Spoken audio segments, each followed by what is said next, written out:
Good morning, everyone. Professor Giles here, and we are going to continue in the Baroque in the Dutch Republic and look at Vermeer, just a couple pieces of his.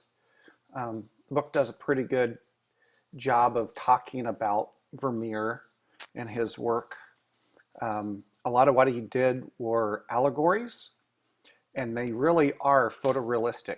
In fact, there are some out there who think that he used some sort of camera obscura or other technique to be able to look at an image in two dimensions using mirrors, using lenses, um, so that he's looking through these things as a camera would. And there are certain techniques and little changes in perspective that could only happen through the use of a camera obscura. Now, there's a whole other huge group out there saying that's not true, that he was a great artist, that he was just able to paint like that naturally. One of the interesting things with Vermeer is there's no records of him learning. He didn't have a teacher. He just showed up one day and there he was painting.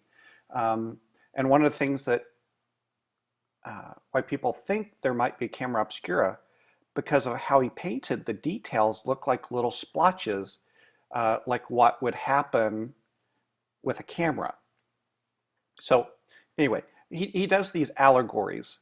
And here we have this woman holding a balance, and sort of like Van Eyck with the Arnolfini wedding,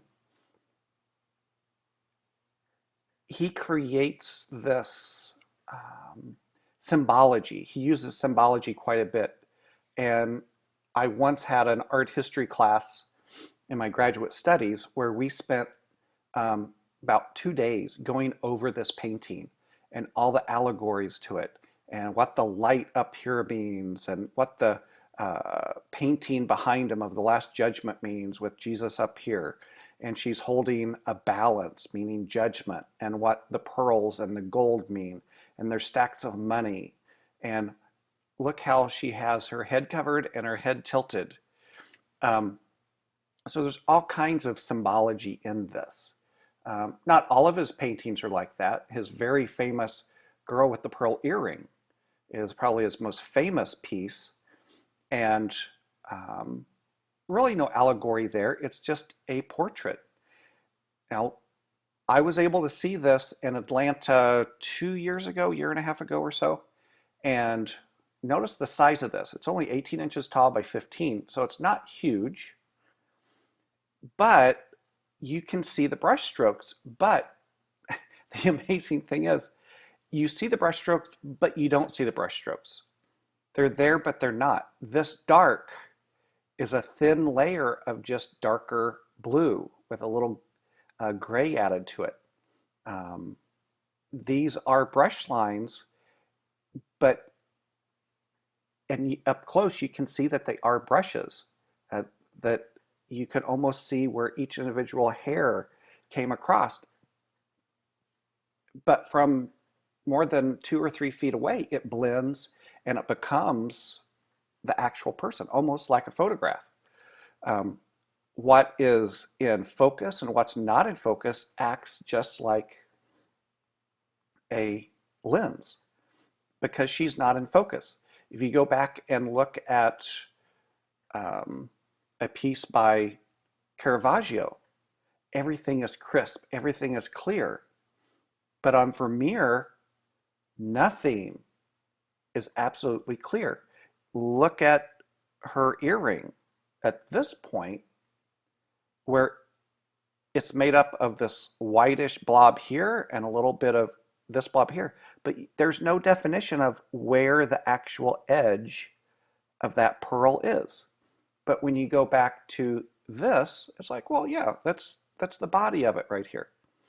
Okay, that's one of the things why when you go to a museum or you see a piece of original art, get as close as you can to it, to really see how the artwork was created. just this little bit of lightness right here gives that thickness of the muscles on the eyelids.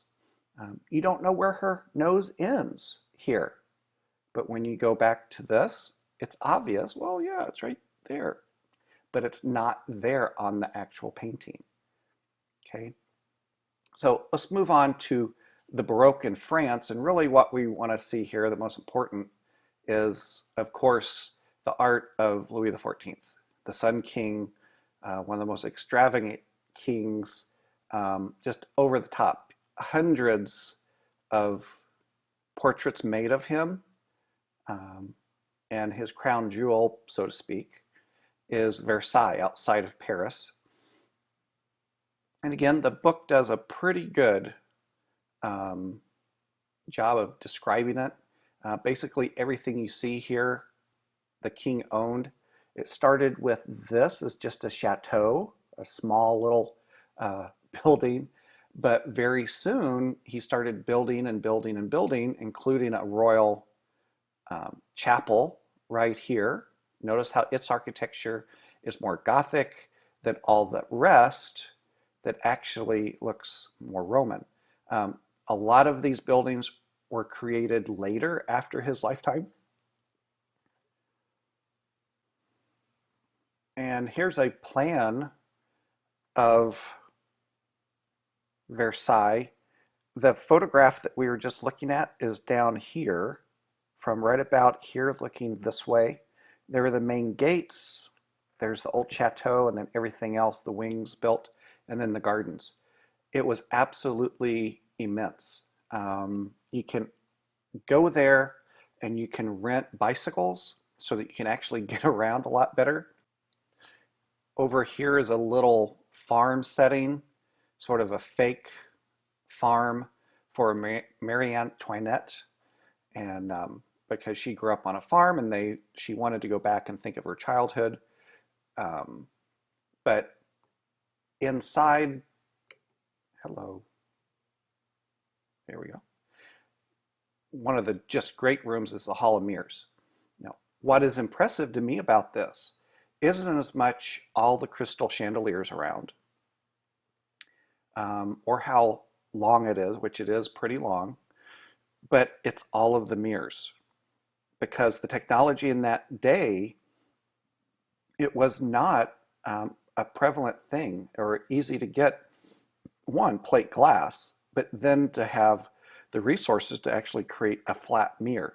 And these arches and below, those are nothing but mirrors to reflect the light from the outside. Since there's only light coming in from this right side, it would almost double the lighting on the inside, and it would be very impressive, and especially to dignitaries from other states, other nations. The ground sort of looked like this, and notice that there are sculptures every so often lining all the paths, and these are recreations of famous pieces of artwork, including, we didn't talk about this one, but the Gaul killing himself, the Laocoon, these are all in concrete, and this great pool here with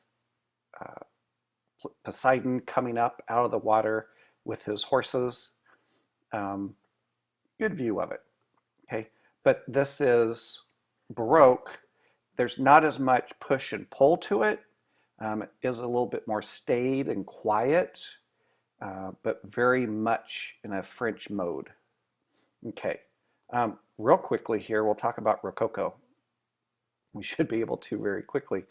One, on the hallmarks of Rococo, think of just frivolous, overwrought, it's decorative, it really is just so much. And really it's coming as a reaction to how formal Louis XIV's Versailles is and his design style, where it is Baroque, but it's quiet. This goes over the top. And the main place where this comes in is in Paris, in some of the the rich and famous um, buildings downtown and their apartments. And then it spread off into other areas like Russia, which is really looking back towards France for its style during this time. The same thing, these are famous statue recreations. The gladiator from ancient Rome, but they're all covered in gold. Now, all of this fell in disrepair underneath the Soviet rule in Russia, but then after the fall of the Soviet Union, they actually refurbished these buildings that were the homes of their emperors, of their czars. Now, some of the artwork, Boker, he would be one of the main artists during this time, where he's doing these paintings with all of this little detail, tiny, tiny little details, and it sort of pushes that frivolousness of why are there flowers all around?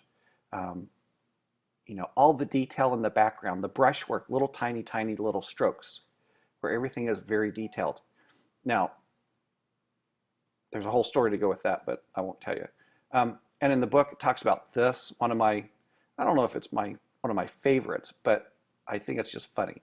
It's called The Swing, and there's a lot of naughtiness going on here. Here's this young lady out on a date, and the story says that this man back here pulling the ropes here, so he doesn't have to touch her like we would do in America. It would be improper for him to push the body of the little lady, and supposedly he is some sort of leader in the government or the church. But she's with him, but look what's going on. Here's her real lover laying down here hidden, and she's kicking her shoe off, being playful, and he's able to see her ankles and her legs. And, you know, it's all about, look at the style here, all the little brush strokes, all the little details, a frivolous story that goes along with it that is just perfect for that time period. But look at something else. Look at the cupids. Look at these two cupids. This one is looking up at her, sort of amazed. This one is watching the scene, and these are statues, but he's watching the scene and he has the finger up to his mouth. Shh, it's a secret. So there's a little bit of symbology in there too. It's dark, it's light, it's just very frivolous. One of the really top Rococo places is the Infantburg Palace in Munich. And my wife has actually been here and she just raves about it. I mean, it's saccharine, it's sugar, it's straight, just too sweet. Take a closer look at this, and at first it just looks like things hodgepodge, but it's not. Mirrors, okay, we understand mirrors are worth a lot of money, take a lot of money. But then we have all these little shell places here, and these are leaves and birds and plants, and all of this is bronze covered in gold. Here's a cherub up here on this ledge. Notice the curves, straight curve, straight curve. The room is round. So really it starts out looking Baroque, but then it's over elaboration. It's too much, it's too much, it's too much. Okay? And that even went into the churches. At least some of the churches that really are known as the Rococo churches in Germany and Austria. And also during this time going to England. Well, no, let's stop there and we'll start with the Enlightenment next.